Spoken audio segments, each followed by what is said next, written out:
Assalamualaikum warahmatullahi wabarakatuh. Nama saya Daik Muhammad Zafran bin Aziz dan saya daripada kumpulan B bagi kursus penerangan cemas. Dan pada hari ini saya akan menunjukkan 3 jenis ikatan nando.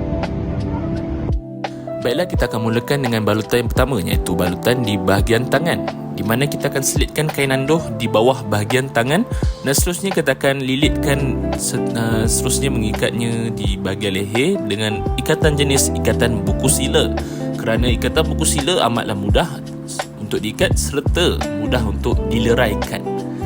Kita juga perlu kemaskan bagi mengelakkan daripada pesakit mengalami ketidakselesaan.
Seterusnya ialah balutan di bahagian kepala, di mana kita akan membalut kepala pesakit dengan ketat bagi mengelakkan daripada berlaku sebarang pengaliran darah, serta kita juga kena kemaskan apabila sudah selesai membalut bagi mengelakkan daripada pesakit mengalami sebarang ketidakselesaan.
Akhir sekali lah balutan di bahagian tapak tangan, di mana kita akan meletakkan tapak tangan pesakit di atas kain nandoh yang telah dibentangkan dan kita akan mengikat tangan pesakit dengan sedikit ketat bagi mengelakkan sebarang kehilangan darah. Dan apabila sudah selesai mengikat tapak tangan, kita akan kemaskan bagi mengelakkan sebarang ketidakselesaan berlaku pada pesakit.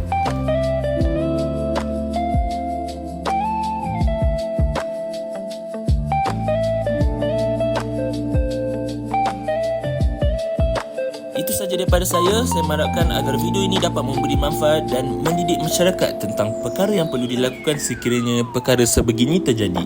Sekian, terima kasih.